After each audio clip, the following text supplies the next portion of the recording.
It is a pleasure to welcome our lovely Miss America 2017, Miss Arkansas, when she came to Atlantic City, and she leaves and now comes back to Atlantic City as Miss America 2017. Savvy Shields, hello. Great to see you. Oh, it's so good to see you. I'm trying to figure out if I should wear these headphones or not, but the You don't have keeps to. hitting them. Not necessary. Not necessary. It is so great to welcome you. Thank you for having me. It's Tell been our so listeners fun. about the process of becoming Miss America. Oh my gosh. So, in the Miss America organization, it kind of all starts with your local pageants at the local level, and so my local was Miss Heart of the Ozarks, and then from your local level you go to your state pageant, which was Miss Arkansas for me, and in that there's the lifestyle and fitness portion, the talent, the interview, private interview, which a lot of people actually don't know. There's a 10-minute private interview with all 7 judges that no one gets to see, so no one knows what happens. It's like the mystery portion. And then there's the on-stage question and evening gown, and from there it takes you to Miss America, which is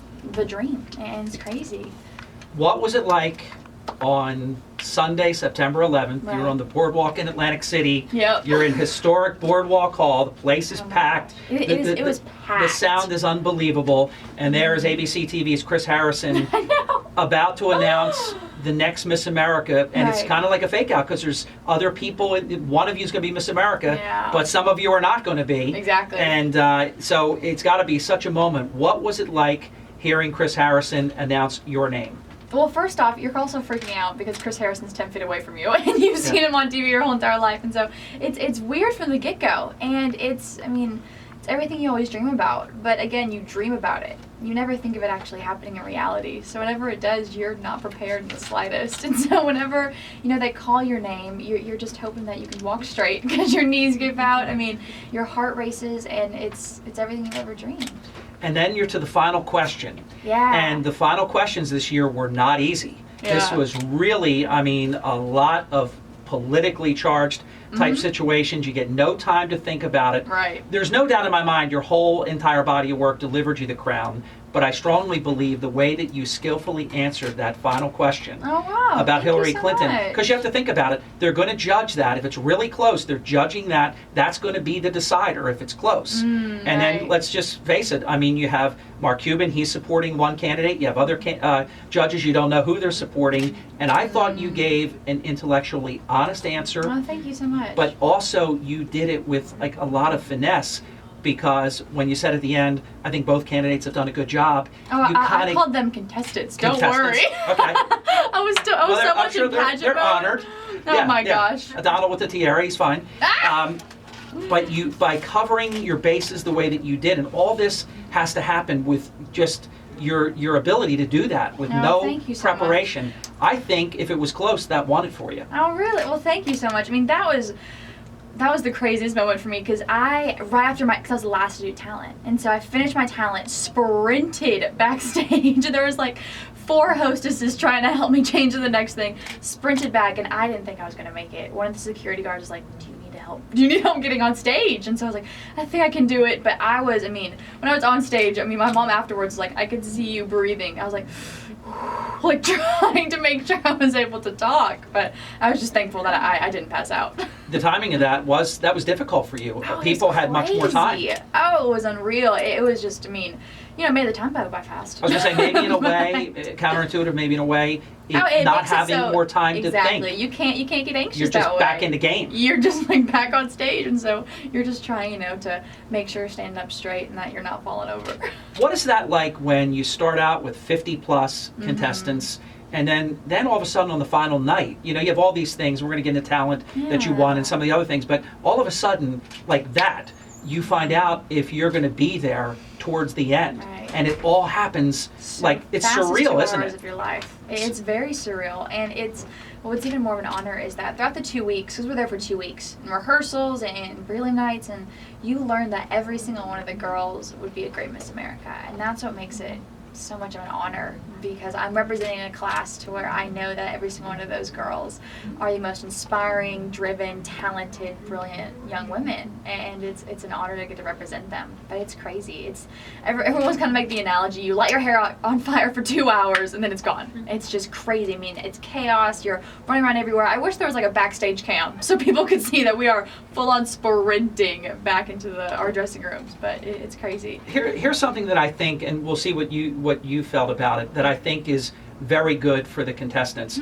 You're under a lot of pressure. You're on tight schedules. There's everything from media to your actual interviews that you do and talent and everything else. Then on the night before the actual final night is this incredible spectacle, probably the only one of its kind anywhere in the world, the Show Us Your Shoes parade on the boardwalk in Atlantic City. It's so much and fun. I want to let you know, Miss America 2017 Savvy Shields, that all the people you've met here today, we broadcast that event every single year. That's what We they're were saying. waving to you from the balcony. So much fun. We love it. I mean, I'm telling you, it's just a joy for all of us and all of our stations. It is. Team host it, and then we pick who we think. I just saw something in you, the way that you worked with the crowd and everything that was going on, that I thought you were going to be very successful. No way. Yeah. Oh, thank you so much. Yeah, I really Thank did. you. But That means so much. we love it, and that's from our spectrum of observation. But what's it like for you? Because is that sort of a night that you can just relax a little bit? Oh, entirely. And it feels like it feels like from Thursday, the final night of prelims, to Sunday, those are the longest 2 days of your life. Friday and Saturday, you're like, please, like, I need to get my mind off of what's going to happen. And so Saturday during the Show Me Your Shoes, that is something we look forward to the entire week. And I mean, it's kind of like the Hunger Games. That's what everyone was kind of saying. You come out with, your state costume and your state cheers for you really loudly. And it's so much fun for us. It's something that we can just kind of put all of the competition behind us and know that whatever happens on Sunday is going to happen and it's going to be great, and there's a plan in that. But Saturday is a day where we could dress up in these kind of ridiculous costumes. I mean, I was a flower. Arkansas, our national state flower is the apple blossom, and so literally I had apple blossoms all over me, and it was so much fun, and I cannot wait to be part of that again. I'm glad I get to. Did you give a lot of thought to how your car would look, how you would look? Well, we don't know our cars. How you would show the shoe, though? Well, yeah, you practice hiking your leg up there and alternating, because if you just have one leg, your leg's going to start falling asleep and it's going to get real tired. And so, there's a science to it. There's shifting weight, there's leaning back on your arms, it's all that jazz. But do you break it down? You know that you have these interviews, they're very, very important. You have the talent portion, and obviously you aced that on night 2. You won the talent competition. Yeah. Do you sort of break it down in pieces? Yes and no. I think that preparing for a Miss America organization and preparing for a pageant, it's a lifestyle. You have to practice your talent every single day towards muscle memory, and all you have to do is just press play. There's a way of eating where like you're eating and you're fueling your body because you are working so hard that you're going to get tired. There's eating healthy, there's working out, there's knowing how to get on stage and talk in front of people. It's a lifestyle. And so, I mean, yes, you do compartmentalize, but really and truly you have to think of it as not a way of life, but bettering your life and becoming the version of yourself that you're designed to be. What's some advice you can offer to those listening that might look to do this today or in their future, in terms of, I think the interview is so important, and I guess now you did very well. You couldn't be Miss America if you didn't. But when you leave, do you know if you did well, or? Once you leave that interview room, you have no idea what they asked. and it's like 2 hours later when you go, oh yeah, they asked me about that. Oh yeah, they asked me about that. And so it comes to you slowly and surely. And I remember even like a couple days ago, I was like, oh yeah, they asked me that in my interview. But I mean, you're on such an adrenaline high. Whenever you're in that interview room, you're just trying your hardest to tell your story. And you're hoping that they see who you are. Do you spend a lot of time in terms of reading, because you could be asked pop culture? Yeah. You were asked a hot political question right during the throes of this general election campaign in the final weeks. Yeah. And you could be asked anything. You don't want to be like the independent candidate, the libertarian Gary Johnson was asked about Aleppo, and he, deer in the headlights, what is Aleppo? And then the announcer was just aghast that he didn't know that it was a city in Syria, and he should have known it, and all this. Do you have to know a lot about a lot of things?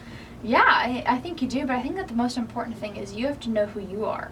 or else you're not going to know what your opinions are, and you're not going to know how to articulate what you believe in and what you think on things. And I think that that's the most important, because it's more important to know who you are and be able to confidently say, I don't know, rather than to, I guess, memorize a fact and then state it. Or make up something that's not right. Exactly. Somebody observing might say, you know what, you can't say that about everything, but that was very honest. Intellectual honesty gets points when you just say you didn't know. Exactly. And that's a personal opinion, I think. But my best tip for interview is to seriously just know who you are and to be yourself in that and to be able to tell your story. 55 minutes past the hour. It's Miss America 2017. Savvy Shields for a few more minutes. We have until maybe a little bit past 10. This is a perfect opportunity about your platform, which I think is a really important, excellent one. Eat better, live better. Tell us your platform. So every girl in the Miss America organization has a personal platform, whether that's a critical issue, a charity, or something that they're really passionate about. And so I grew up in a super healthy home, very organic. My mom's from California and is kind of in the hippie vibe, and so we grew up in a very healthy home, but I never thought much of it.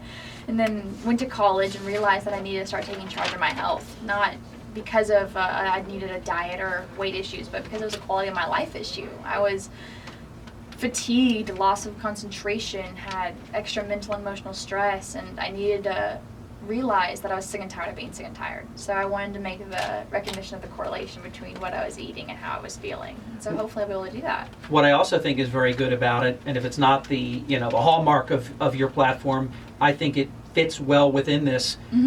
Today, and this has been going on for a number of years, there's such pressure, and I have to say as a man, particularly on women, men can be overweight, oh, you look good. Women get held to such an impossible and difficult standard. There's shaming about it and all these different things, and then people wind up with disorders and things because they go too far. Yeah, exactly. So this your platform of Eat Better, Live Better, I think really is very well-rounded. Well, thank you, and I hope so. And one of the things that I'm really passionate about telling people is that everyone's fit is different, and it does not look like a specific dress size, and it does not look like a certain number on a weight scale, but everyone's fit is different. And what I'm most concerned about is that you're treating your body well and that you're investing in your health long term.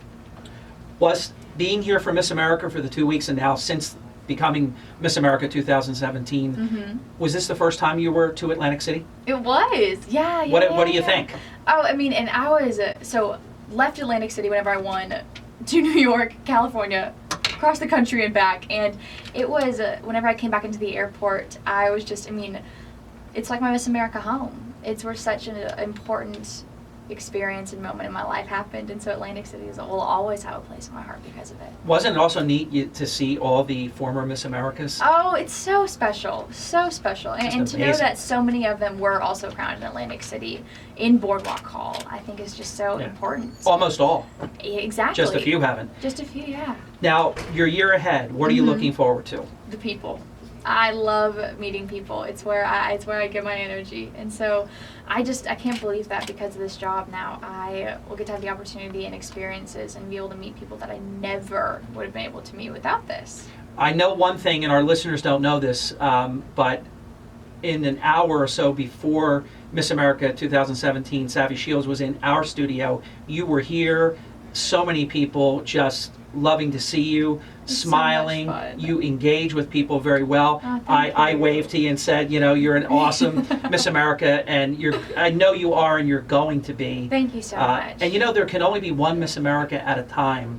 What kind of Miss America do you want to be?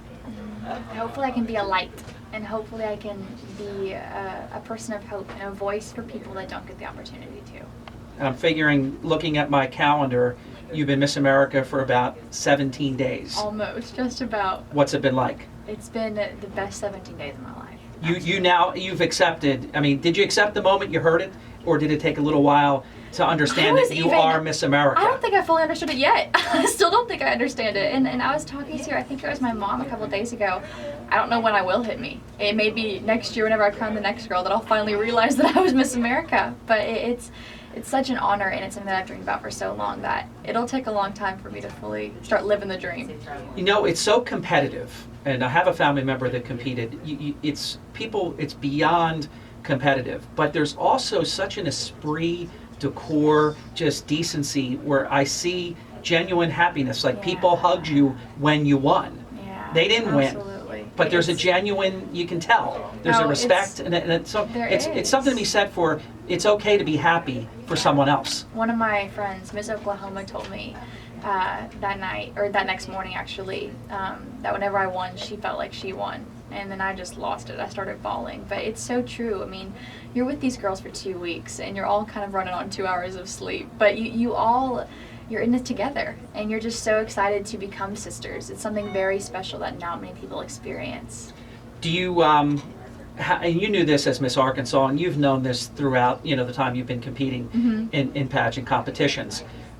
Little girls in particular, they just want to hug you, they want to run up, they want to touch you, they want to get their picture taken, they want to touch your crown and all that. And I've left Miss America 2017, and I'm hoping, and I think you will, give a shout out to a beautiful little 7-year-old who we're going to make this available to her. She's in school right now. Her name is KK. Hi, KK. She is 7 years old. And yes, I started writing down KK. I haven't finished it yet. But... And she's also a dancer. I know. Oh, so I love that. Give her a little shout out.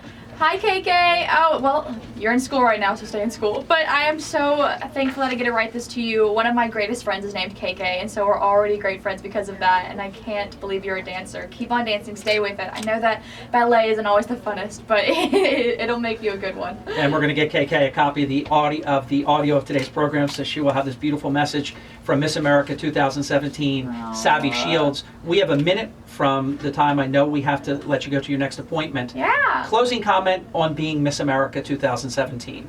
If you see me anywhere, please introduce yourself and give me a hug. I'm a very big people person, and I want to meet as many people as you can. I want to know your name and I want to hear your story. So if you see me anywhere in an airport, even if I don't have the crown on, please ask if it's me and I'll give you a hug. And I can tell you are up for the challenge, but the amount of miles and being in one place and suddenly you're in another place, the pace is unbelievable, isn't it? It's unbelievable, but you're only Miss America for 1 year. And so you have to make the most of it, and I will, hopefully.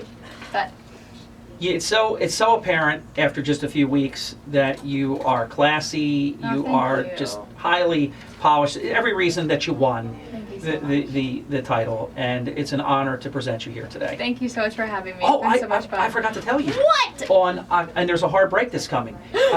On October 30th, October 29th, I have the privilege of introducing you at an event that I will be the Master of Ceremonies of. No way! Yes, and you're having your own brunch at the event, the TSNN Awards Gala. You'll get there. You got like a lot you're going to do before then. But I will get to introduce you. It's going to be a big... Oh, good! They're the biggest at what they do in the trade show, news network industry in the world. It's going to be so much fun. I'm so excited. Good to see you. Good to see you, too. Have a great day. Thank you. See you. That's Miss America. We'll be back in just a moment. Don't go away.